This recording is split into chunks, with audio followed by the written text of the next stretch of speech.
Everyone, this is Saumya Srivastava. Welcome back to our channel college shooter law. आज इस video में हम बात करेंगे सेक्शन 38 की, जो आपका एक जनरल एक्सेप्शन है। सेक्शन 38 क्या है? जनरल एक्सेप्शन है। जैसे कि आप सबको पता है कि सेक्शन 14 से लेके सेक्शन 44 तक आपका एक जनरल एक्सेप्शन बात करता है। जनरल एक्सेप्शन होता क्या है? जनरल एक्सेप्शन जैसी चीज हम क्यों लाए हैं, तो ये फर्स्ट वीडियो में मैंने बनाया था जब मैंने आईपीसी बीएनएस में स्टप पढ़ा रही थी। तो मैंने बताया था कि क्या रीजन है, what is the rational behind to include a general exception. ठीक है, ये सारी चीजें मैं बता चुकी हूँ। तो अब आते हैं सेक्शन 38 पे। सेक्शन 38 क्या है? Right to private defence of body and property. जैसे कि सेक्शन 34 से लेके 44 तक स्टार्ट है। ठीक है, तो हम सेक्शन 38 को पढ़ रहे हैं। ठीक है, तो when the right of a private defence of a body extend to causing death. यहाँ ये क्या मतलब है कि right of private defence of a body extend to causing death. इसका यहाँ ये मतलब है कि हम private defence, right of private defence को हम ऐसे यूटिलाइज कर रहे हैं, ऐसे हम right of private defence exercise कर रहे हैं ताकि उसका रिजल्ट जो हो रहा है एक्सटेंड हो सकता है डेथ के लिए। तो यहाँ पे वो सेक्शन बात कर रहा है कि कब कब हमारा राइट ऑफ प्राइवेट डिफेंस जो होता है एक्सीड कर सकता है to causing a death. There are certain namely factor, certain namely reasons are there in particular section where the private defense of a body extend to causing death. Private defense are available to every individual, but certain private defense, how, on what conditions the private defense of a body can exceed to causing death. Private defense, private right of right of private defense को exercise करते time कौन कौन से conditions है जिस time हम right of private defence में exceed कर सकते हैं कॉजिंग डेथ। तो वो रीजंस हम आज इस पर्टिकुलर सेक्शंस में हम देखेंगे। Right of private defence of a body extends under the certain restriction under the specified under section 37। We know that कि right of private defence, section 35 आपका बात क्या क्या करता है, सॉरी सेक्शन 34। सेक्शन 34 क्या बोलता है कि things which is done under the private defence, nothing is offence which is done under the right to exercise the right of private defence. Section 36 क्या बोलता है कि राइट ऑफ प्राइवेट डिफेंस है क्या। सेक्शन 37 में रिस्ट्रिक्शन दिए गए हैं कि किस किस कंडीशंस में किस किस चीजों के मतलब सर्कमस्टांसेस में हम राइट ऑफ प्राइवेट डिफेंस का एग्जेम्पशंस नहीं ले सकते। वो क्या क्या कंडीशन है, जैसे कि बताया था, अगर पब्लिक अथॉरिटी, पब्लिक सर्वेंट आपका कुछ भी आपके साथ ऐसा कर रही है तो आप उस टाइम उसको मार के आप राइट ऑफ प्राइवेट डिफेंस नहीं कर सकते हो। अगर आपके पास रीजनेबल अपॉर्चुनिटी है कि रिकॉर्ड्स कर सको पब्लिक अथॉरिटी को, जैसे पुलिस वगैरह को, तब उस कंडीशंस में भी नहीं कर सकते हैं।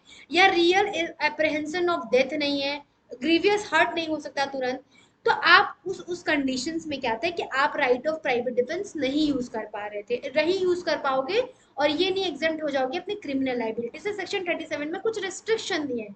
वो यहाँ ये कह रहा है कि right of private defence of a body extend under the restricted specified under section 7। जो भी सेक्शन 37 में दिया गया था कंडीशन को, वो एक्सटेंड हो जाएगा उस कंडीशंस में। किस किस कंडीशन में मतलब कि एक्सटेंड हो जाएगा कब? Causing death.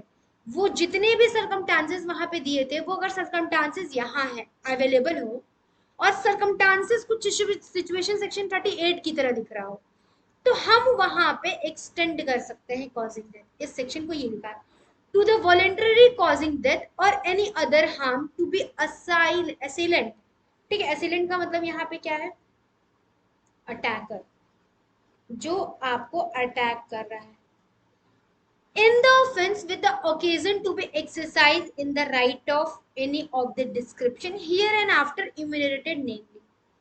सेक्शन 37 में जो भी रेस्ट्रिक्शन दी हुई है, तो वहां पे अगर आपको कोई वॉलेंटरी कॉजिंग डेथ हो रहा है ऑफ एनी अदर पर्सन, अगर आपको अटैकर जो है आपको कोई और हार्म करा रहा है, चाहे डेथ कॉज कर रहा है, तो आप उस कंडीशंस में आप right of private defence exceed कर सकते हो। जैसे जो जो कंडीशन सेक्शन 37 में थी पब्लिक अथॉरिटी वाला, अगर पब्लिक अथॉरिटी, अगर मान लीजिए कि आपको, आपके साथ जोर जबरदस्ती करके कोई औरत है, उसके साथ कोई रेप कर रहा है और पब्लिक अथॉरिटी ही है, आप अपना वो काम कर रहे हैं, तो उस कंडीशन में वो विक्टिम क्या कर सकती है, उसका क्या कहते हैं राइट ऑफ प्राइवेट डिफेंस, उसकी डेथ कॉज कर सकती है। वहां पे सेक्शन 37 जो भी सरकमस्टांसेस दिए थे, कंडीशन दिए थे, अगर वो सरकमस्टांसेस देखे और इस कंडीशन सेक्शन 38 की तरह मिली तो वहां पे right of private defence exceed हो सकती है। ठीक है, अब हम देखें, लिखा है ना, right of any of the description here and after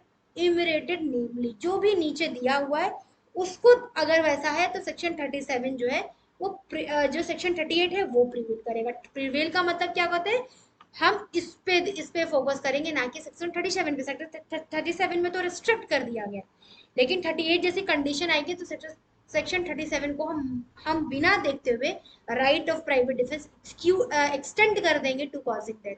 अब हम देखते हैं वो क्या क्या कंडीशन है। Such an assault may be reasonably called apprehension that date will be other is a consequence of such assault.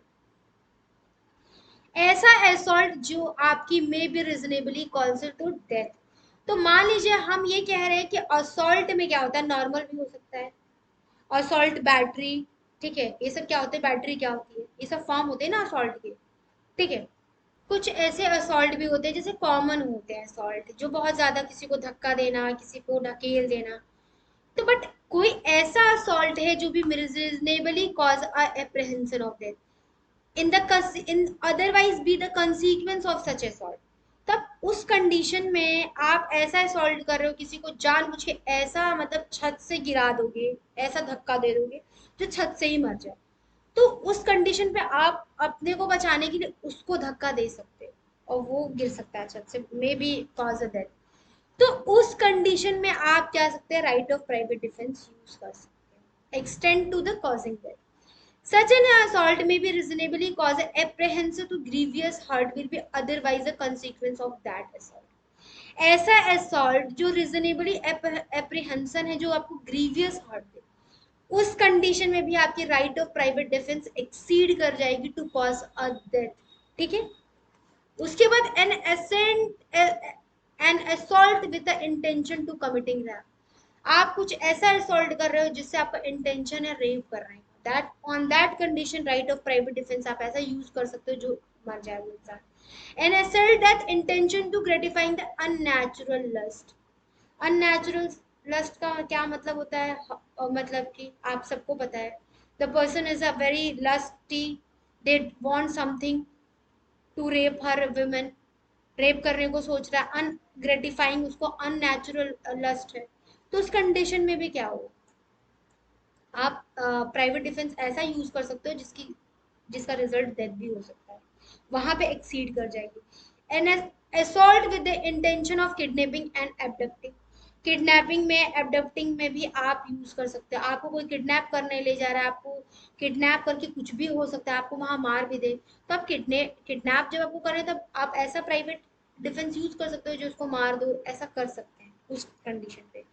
An assault with the intention of wrongfully confining the person under the circumstances which may be reasonably apprehended that will be unable to have recourse to the public authority for his release। किसी को confine कर रहे हैं, ठीक है, wrongfully confine का क्या मतलब होता है, किसी को डिटेन करना, किसी को अनलॉफुली डिटेन कर रहे हैं आप, उसको डिटेन कर रहे हैं, हो सकता है डिटेन करके मार दे, बाद में कुछ भी कर सकते हैं, तो उस कंडीशन में भी प्राइवेट डिफेंस यूज कर सकता है, क्योंकि उसके उसके पास क्या, unable to have a recourse of public authority, जब उसको इंसान को डिटेन कर रहा है तो उसके पास कोई कोई चांस ही नहीं है कि वो पुलिस अथॉरिटी को फोन करे, तो उस कंडीशन में भी क्या है, private defence to extend to causing death use कर सकते हैं। ठीक है, 7 क्या है, an act throwing and administrating acid, administrating acid or attempt to throw the administered acid which may be reasonably cause the apprehension the grievous hurt may be otherwise। Acid case में क्या होता है, कोई इंसान एसिड ला ही रहा है, an act, मान लीजिए कोई एसिड ला रहा है, एसिड फेंक दिया मुंह पे, तो उस फेंकने वाला तो मतलब हो सकता है कि हाथ पे फेंक रहा हो, फिर मुंह पे फेंकने वाला हो, तो उस केस में भी हम क्या कर सकते हैं, प्राइवेट डिफेंस को यूज कर सकते हैं to extend to the causing death. And right of private defense of a body to cause a normally private defense allow only the reasonable for not killing but section 38। अब देखिए ये main crux, normally क्या है कि right of private defence आप use कर सकते हो, ठीक है, नॉट किलिंग, बट सेक्शन 38 में क्या है ना कि आप ऐसा प्राइवेट डिफेंस यूज कर रहे हो जो कि आपका एक्सटेंड कर रहा है किससे, डेथ में। ये डिफरेंस है सेक्शन किसमें, सेक्शन 38 में और किसमें, 37 में। ठीक है, 37 में क्या था हमारा, देखिए सेक्शन 37 में क्या था कि सेक्शन 37 में आपको प्राइवेट डिफेंस यूज करना था, बट कहाँ नहीं लग रहा था वो दिखाया था। लेकिन 38 में क्या है कि आपको एक्सटेंड कर सकते हो, ठीक है। If an act is an exception to the general rule under the 37 that defence must be proportionate, ठीक है, डिफेंस मस्ट बी प्रोपोर्शनेट। अब इंग्रेडिएंट्स देखते हैं। For a private defence of a body extend to the causing death following much exist. कब कब होगा? Assault must fall listed under the category, ये assault.